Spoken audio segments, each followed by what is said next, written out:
Kiukweli vita ndugu zangu imefika pabaya. Imefika pabaya na mimi jana niliwaambia kwamba tumefika kwenye yellow line, yani mstari wa njano ambapo ni hatari sana. Ikistep ikienda mbele tunaenda kwenye red line, mstari mwekundu ambao sasa ndio utakuwa ni hatari kubwa sana. Sasa baraza la Senate nchini Marekani lilikaa juzi kuamkia jana kupinga vikali maamuzi ambayo sio sahihi ya Donald Trump. Wao wakisema kwamba kwa sababu hii vita Trump ameingia bila kufata kanuni ya constitution, katiba, ambapo kipengele cha namba 25 amekikeuka, amechukua maamuzi binafsi. Alafu senators wanalaumu kwamba ni vita ambayo wao kama wao baraza la Senate hawaitambui, sio vita yao. Vita ambayo ndio vita ya kwanza imegharimu pesa nyingi sana. Paka sahi imegharimu over 500 billion. Pentagon ikaenda mbali sana, ikaiomba White House iongezee bilioni 200. Masenators wanasema kwamba hii vita inaonekana nyuma ya pazia kuna watu wanapiga pesa, yani wanafaidika na hii vita ndani ya serikali ya Marekani. Ndio maana wao hawajali kinachoendelea. Vita hii mpaka kufikia leo hii imegharimu ongezeko la bei ya gesi 27% ndani ya nchi ya Marekani. Wanaoumia ni watu gani? Wanaoumia ni Wamarekani wa chini ambao kiukweli wana struggle kusustain maisha yao. Senator inasema kwa nini hii bilioni 200 isiende mtaani, isiende kutumika sehemu ambayo inaweza ikaongeza nguvu na ikatoa asilimia kubwa la watu maskini chini, ama iende kwenye masuala ya shule ili kuweza kuongeza ufanisi wa new technology? Ama kwa nini hii pesa 200 billion ambao Pentagon wanataka waongezewe isiende kwenye masuala ya huduma ya afya? Wazee wanahangaika, wazee wanateseka, watu wanateseka na njaa.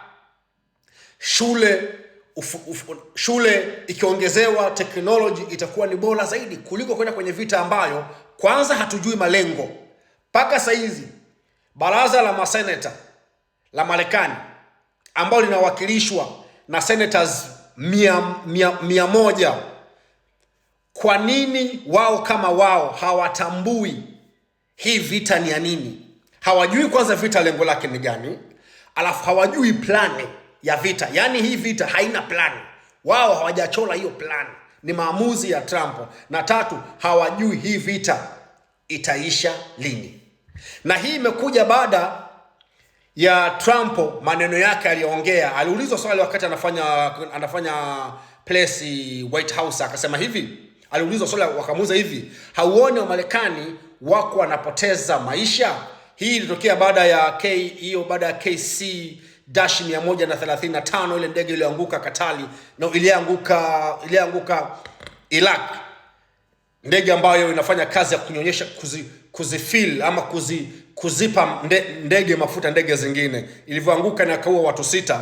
Wakamuuliza yeye akasema, akajibu hivi, na bado watakufa sana.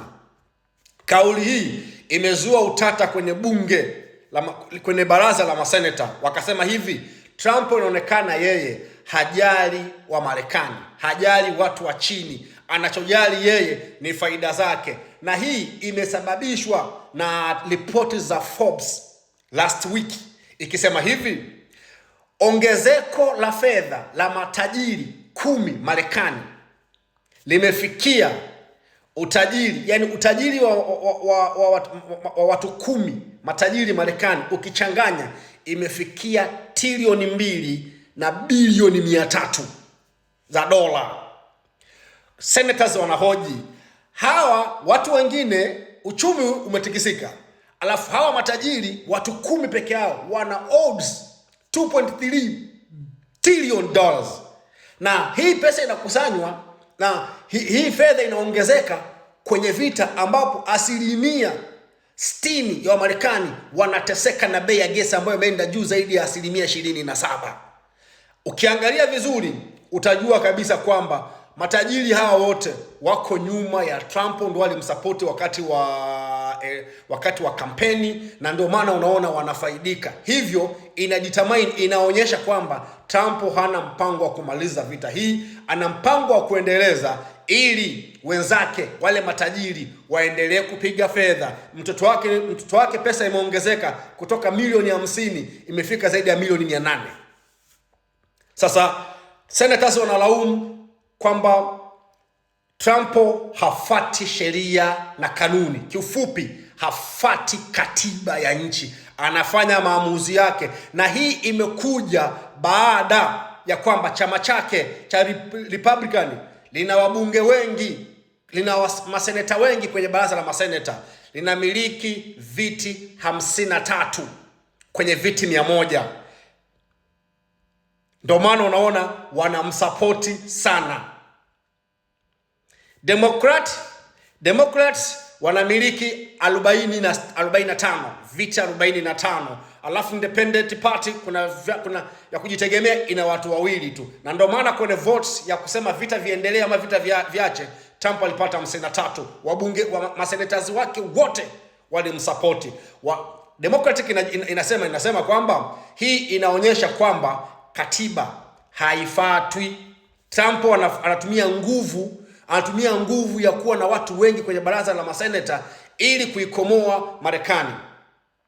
Maisha yamekuwa magumu. Yeye anafaidika na vipi? Kama kweli yeye ni mzalendo, mbona aendelee kusema kwamba watakufa watu wengi kuliko kuangalia kuzuia vifo na maisha na gharama ya maisha kushuka chini? Hii imeleta tatizo kubwa na mgawanyiko wa kisiasa ndani ya nchi ya Marekani. Japo Trump amesema kwamba atahakikisha hii vita anaimaliza kwa ushindi mkubwa sana.